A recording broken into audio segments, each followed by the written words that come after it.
天山血潭终于开启，在萧炎的力挺上，用天才地宝灌溉天魔灵池数百年。萧炎得知，在兽域现世的远古遗迹中，存在5丈琉璃金刚横空出世。 Thời gian qua đi, không lâu sau, ngay khi ba người Thải Lân đang chú ý quan sát phía dưới hồ, thì bất ngờ phía sau họ, Yêu Khiếu Thiên xuất hiện. Không nói nhiều lời, hắn ta liền sai người lao về phía ba người Thải Lân, để ngăn bọn họ. Ba người Thải Lân cũng lập tức lao tới ngăn cản. Nhất thời, một cuộc chiến cũng lập tức nổ ra, giữa không trung, từng tiếng len keng va chạm, đấu khí không ngừng khuếch tán. Thế nhưng, đúng lúc hai bên đang giao chiến thì Tiêu Viêm cùng Yêu Minh xuất hiện. Đến đây, Yêu Khiếu Thiên lập tức nhận ra người anh trai của mình. Đáp lại, Yêu Minh gầm lên quát: Yêu Khiếu Thiên, hôm nay ta phải phanh thây ngươi thành vạn đoạn, rồi ném vào vạn xà quật. Đại ca tốt của ta, ngươi cùng tên tiểu tử kia, hôm nay đừng mong sống sót rời khỏi đây. Nghe được lời dọa nạt ấy, Tiêu Viêm tiến về phía trước chắn trước người Yêu Minh rồi nói: mau khôi phục lại đấu khí, tên kia cứ giao cho ta. Cẩn thận một chút, hắn tu luyện tuyệt học của Cửu U Địa Minh Mãng tộc rất lợi hại. Đáp lại, Tiêu Viêm chỉ gật nhẹ đầu rồi giải phóng ra khí tức đằng sau lưng mình. Ngay sau đó, anh ấy đã liền cầm trọng xích lao về phía đối thủ.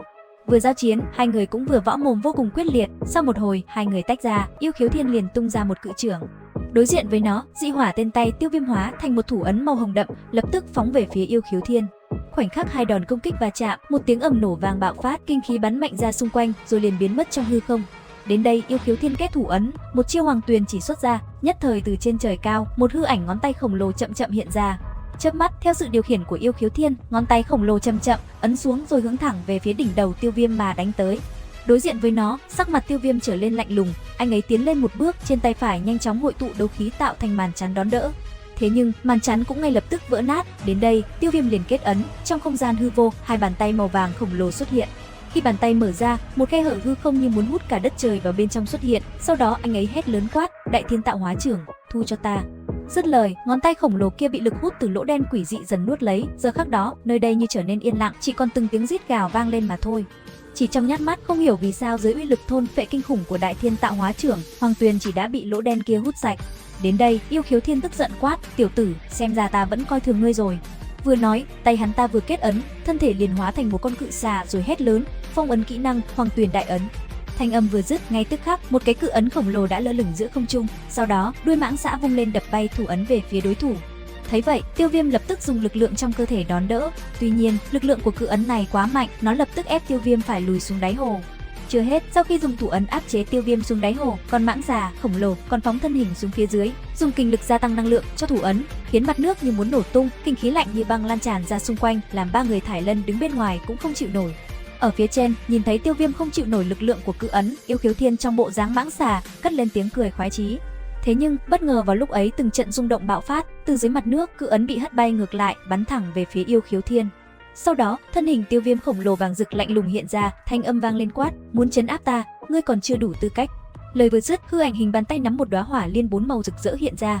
Nhìn đóa hỏa liên khổng lồ đó, tất cả mọi người xung quanh giật mình kinh hãi. Còn Tiêu Viêm điều khiển hư ảnh cự nhân, anh ấy mạnh mẽ, cầm đóa hỏa liên chụp thẳng xuống đầu cự xà. Hỏa liên vừa tiếp xúc với đỉnh đầu cự xà, liền bộc phát ra một cỗ kình khí hủy diệt, nhất thời nó liền chấn bay Yêu Khiếu Thiên ngược ra phía sau. Cuối cùng, con mãng xà kia và phải một ngọn núi làm đất đá nơi đây như vỡ tan thành từng mảnh, toàn thân đầy những vết thương. Thế nhưng, ngay khi nó còn chưa kịp chạy, cự nhân khổng lồ đã từ trên trời giáng xuống, hung hăng dẫm đạp lên thân thể cự xà.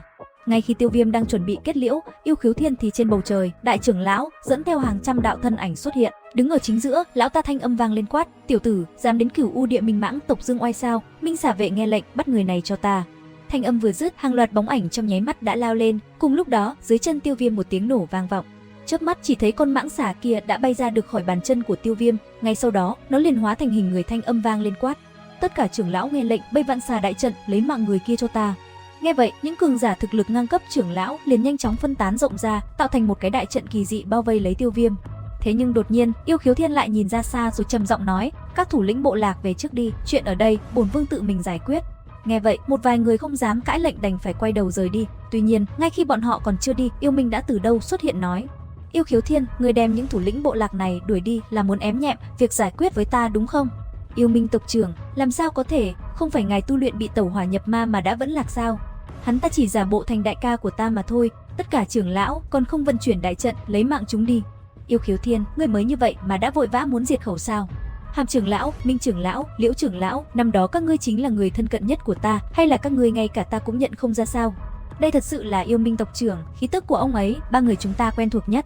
Ba người các ngươi đừng có làm loạn, hiện giờ tộc trưởng của tộc chính là Yêu Khiếu Thiên. Đại trưởng lão, đây thật sự là Yêu Minh tộc trưởng, trong này chắc chắn có điều hiểu lầm. Không có gì là hiểu lầm cả, năm đó ta bị chính Yêu Khiếu Thiên và đại trưởng lão hạ độc thủ, rồi phong ấn dưới đáy Cửu U Hoàng Tuyền. Đại trưởng lão, lời này của Yêu Minh tộc trưởng là sự thật sao? Người này là giả mạo, lời hắn nói các ngươi cũng tin được ư? Một khi đã như vậy, ta sẽ tự mình ra tay, đem tên này giam giữ lại, bắt hắn nói ra sự thật. Đại trưởng lão vừa dứt lời thì thân hình liền đột nhiên biến mất, khi xuất hiện đã tới trước mặt Yêu Minh, đôi bàn tay khô héo chộp về phía đối thủ. Thế nhưng, đúng vào lúc thủ trảo chộp tới, thì một thanh trọng xích đã từ đâu xuất hiện đập mạnh vào thủ trảo ngăn nó lại, thanh âm Tiêu Viêm vang lên nói: Đại trưởng lão, tốc độ diệt khẩu của ngươi cũng nhanh quá rồi. Nghe vậy, lão giả kia gầm lên quát: Tiểu tử, ngươi chán sống rồi sao? Đáp lại, Yêu Minh tiến lên trước rồi nhìn thẳng vào ánh mắt đại trưởng lão, cất giọng mỉa mai nói: Đại trưởng lão, xem ra ngươi càng lúc càng nóng vội rồi. Nói xong, Yêu Minh đột nhiên vung tay, kinh khí phóng ra rồi biến ảo thành một thanh quyền trượng quỷ dị, có hình dạng như hai con độc xà quấn quanh. Làm xong, Yêu Minh liền hỏi: Các vị trưởng lão còn nhận biết vật này không? Cửu U Minh Trượng sao? Đây chính tín vật biểu tượng cho tộc trưởng, nó đã biến mất mấy trăm năm nay. Thanh âm kia vừa dứt, toàn bộ nơi đây rơi vào im lặng. Tuy nhiên, cái tên đại trưởng lão lại rất giỏi thao túng tâm lý, ngay lập tức lão ta liền nói với mấy tên trưởng lão làm phản. Thế nhưng, ngay lập tức mấy vị trưởng lão thân cận của Yêu Minh liền đối đáp lại, khiến nơi đây trở thành một cuộc võ mồm hỗn loạn. Trong lúc đó, đột nhiên hai người đại trưởng lão và Yêu Khiếu Thiên bất ngờ nháy mắt nhau, rồi không hẹn mà cùng lao thẳng về phía Tiêu Viêm. Chỉ trong tích tắc, cả hai đã tung ra một đòn mạnh mẽ bổ xuống đầu nam chính. Bị tấn công bất ngờ, Tiêu Viêm dốc toàn lực thi triển kim cương lưu ly thể. Đồng thời, ba nét tộc văn phát sáng, Tiêu Viêm đem năng lượng đến nhất tinh đấu thánh hậu kỳ, thanh âm vang lên quát: Để ta xem thử, hai vị đấu thánh liên thủ thì đến tột cùng là có được bao nhiêu uy lực. Lời vừa dứt, cuộc chiến nổ ra, chớp mắt cái tên đại trưởng lão đã vung thủ trảo màu đen khổng lồ ập xuống đầu Tiêu Viêm. Đáng tiếc, Tiêu Viêm chỉ cần vung tay, một chưởng tung ra đã liền đón đỡ công kích của đối thủ phá tan, nó khiến nơi đây ầm ầm rung động. Thế nhưng ngay lập tức, Yêu Khiếu Thiên đã dùng Hoàng Tuyền chỉ đánh xuống người Tiêu Viêm, làm không gian như vỡ vụn. Đối diện với nó, Tiêu Viêm liền sử dụng Đại Thiên tạo hóa, chưởng mau chóng đón đỡ. Uỳnh một tiếng, Tiêu Viêm cùng Yêu Khiếu Thiên bị hất văng ngược lại. Còn ở phía dưới, hai phe trưởng lão cũng lao vào đối đầu nhau, cuộc chiến giữa hai bên liền rơi vào trạng thái hỗn loạn. Đến đây, đại trưởng lão và Yêu Khiếu Thiên liền bàn kế hoạch thừa cơ hạ sát Yêu Minh, thì đột nhiên một giọng nói lạnh lùng vang lên nói: Không cần tìm ta đâu. Dứt lời, Yêu Minh với khí chất cùng năng lượng nhị tinh đấu thánh tỏa ra, làm tất cả mọi người ở đây kinh ngạc. Sau đó, hắn nhìn Tiêu Viêm nói: Tiêu Viêm huynh đệ, cảm ơn ngươi, ngày sau Cửu U Địa Minh mãng tộc sẽ cùng chiến tuyến với ngươi. Đáp lại, Tiêu Viêm liền gật đầu nói: Đại trưởng lão kia để cho ta đối phó, còn chuyện giữa hai người các ngươi nên giữ yên lặng một chút. Yêu Minh nghe vậy thì liền đồng ý, không nói nhiều lời, trực tiếp xoay người rồi chậm rãi bước từng bước về phía Yêu Khiếu Thiên. Chỉ trong chớp mắt, Yêu Minh đã xuất hiện trước mặt Yêu Khiếu Thiên, đồng thời khuôn mặt hắn dần dần trở nên dữ tợn nói: Hảo huynh đệ của ta, hôm nay ta sẽ trả lại cho ngươi nỗi khổ đau mà ta đã trải qua trong mấy trăm năm qua. Dứt lời, Yêu Minh liền ra tay, chỉ trong nháy mắt hắn cùng đệ đệ của mình đã bắt đầu đại chiến sinh tử. Bên cạnh, Tiêu Viêm cũng dùng ra hư ảnh khổng lồ bắt đầu chiến với đại trưởng lão. Giờ khắc đó, nơi đây rơi vào hỗn loạn, từng trận chiến kinh khủng diễn ra, dị tượng trên trời liên tục xuất hiện làm nơi đây sôi trào. Càng chiến, hai bên lại càng quyết liệt, nháy mắt thế giằng co của Tiêu Viêm cùng đại trưởng lão đã dần đi tới hồi kết. Bên kia, chỉ thấy một tiếng nổ lớn vang vọng, sau đó là tiếng hét thảm của Yêu Khiếu Thiên. Khi khói bụi qua đi, chỉ thấy Yêu Khiếu Thiên đã nằm thoi thóp. Làm xong, Yêu Minh lao tới hung hăng dẫm lên thân thể Yêu Khiếu Thiên, khiến hắn lập tức thổ huyết phun ra tứ phía. Đến đây, Yêu Khiếu Thiên lộ ra vẻ sợ hãi kêu trong đau đớn nói: Đại ca, tha cho ta, năm đó là do ta bị đại trưởng lão dụ dỗ nên mới như vậy. Năm đó, nếu ngươi không phản bội ta, vị trí tộc trưởng sớm hay muộn cũng sẽ là của ngươi sai rồi. Từ nhỏ tới lớn, thứ gì tốt cũng đều do ngươi hưởng thụ trước, vậy nên hôm nay, ngươi cũng đừng mong sống sót. Dứt lời, Yêu Khiếu Thiên định tự bạo thì bất ngờ, Yêu Minh vung tay, bàn tay sắc bén như đao đã liền bổ xuống người đệ đệ của mình. Bụp một tiếng, chỉ thấy Yêu Khiếu Thiên hét thảm, từ trong đầu hắn, Yêu Minh lấy ra một viên ngọc châu, sau đó hắn ném thân xác của đệ đệ mình ra xa. Làm xong, Yêu Minh nhìn về phía đại trưởng lão quát: Đại trưởng lão, tiếp theo là đến lượt ngươi. Đến đây thì hết tập 177, liệu rằng tập 178 sẽ có gì hấp dẫn?